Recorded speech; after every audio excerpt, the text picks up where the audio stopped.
A advocacia tributária, ela pode atuar em três momentos, basicamente, aí na sua vida, na vida empresarial, né? Antes, fazendo a preparação aí jurídica para sua empresa ser mais competitiva, para ela crescer, dando toda a parte de consultoria, assessoria tributária, ingressando com as ações judiciais para redução de tributo, ou mesmo aí, né, para reduzir ou para afastar, ou fazendo aí planejamento tributário, por exemplo, quando aí vocês, membros do 14 Bis, que estão aí expandindo, querem abrir novas filiais, a gente vai estudar onde você pode abrir para que a sua carga tributária seja mais efetiva durante o seu crescimento para ajudar você não desviar da rota, né? Ou se você tiver alguma dúvida aí, se o caminho que você está trilhando está correto, a gente segura na sua mão e vai junto.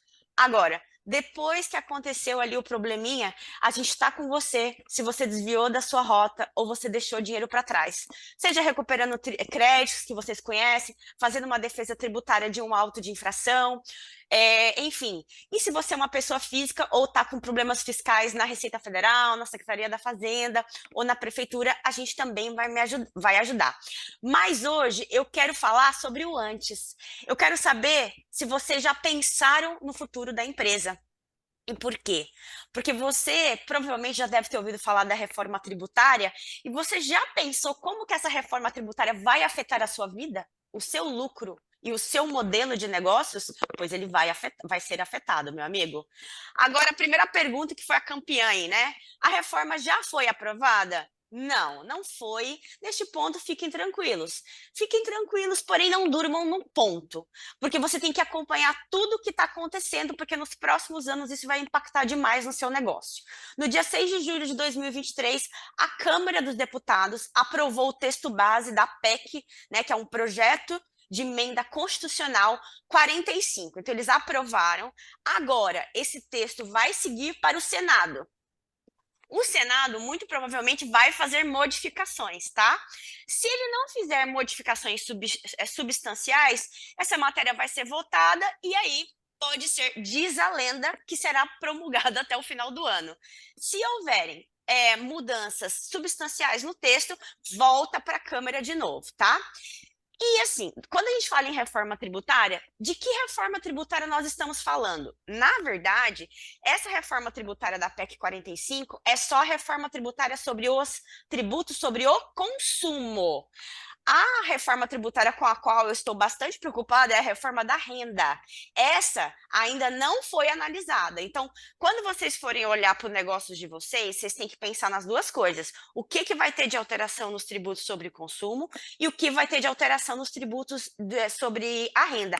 Principalmente para nós, que somos prestadores de serviço. Que a carga tributária vai mudar bastante, ao que parece, né? Então, assim, gente, há 30 anos o tema vem sendo discutido e, assim, de repente, resolveram aprovar essa tal de reforma, tá? Existem outras propostas em discussão, eu vou tentar resumir bastante, que eu tenho só mais um minuto para falar aqui pelo cronômetro. Basicamente, qual é o grande destaque dessa PEC 45? É a criação de um IVA, que é o tal do IVA dual. Você vai resumir 5 tributos em 2, tá? Então, 5 tributos vão ter aí 2. O IPEA, ele publicou na semana passada um estudo, diz ele que o IVA que seria implantado no Brasil vai acabar sendo o IVA mais alto do mundo, tá? Para vocês, que a grande maioria é Simples Nacional, pelo texto da norma, o Simples continuaria a mesma coisa, só que não é bem assim, porque a gente vai ter que levar em conta as demais transformações, né? A mudança não vai acontecer de uma vez, ela começaria a princípio em 2026 e vai até 2033. Seria criado aí um órgão entre com estados e municípios, que os estados e municípios estavam com muito medo dessa PEC, porque eles acham que eles iam perder a autonomia para gerir os recursos, tá? Uma outra alteração que muita gente estava preocupado é o ITCMD. Tende a ter um aumento, porque o ITCMD, que é aquele que incide sobre doações e sobre heranças, ele passa a ser progressivo. Então, hoje, se você herda um carro ou se você herda uma mansão em Ubatuba, você paga o mesmo tanto, a mesma alíquota. Agora não, a previsão é que quanto maior o valor, maior será o ITCMD. E vocês também devem ter ouvido falar que veículos aquáticos, jatinhos, né? Eu tenho, por exemplo, 3 helicópteros, eles vão passar aí se sujeitar ao pagamento do IPVA, tá? As principais críticas que eu separei, assim, tendo visto o tempo que a gente tem, na proposta apareceu uma contribuição estadual aí, que a gente não concorda, né, que seria um novo tributo, que não é o escopo da reforma tributária, o escopo é reduzir tributo, não aumentar, né? Tem muita insegurança jurídica ainda no texto, porque muita coisa que está lá, ela vai ter que ser definida depois por outras leis, tá? Leis complementares, leis ordinárias. A gente não sabe nem qual que vai ser a carga tributária efetiva que as empresas vão pagar no final das contas, tá? Então a sociedade permanece com essa dúvida. Quais serão as alíquotas, tá? Alguns setores estão com muito medo do favorecimento de grandes indústrias e o setor que está com mais medo de todos é o setor da prestação de serviços. Quer saber como se preparar?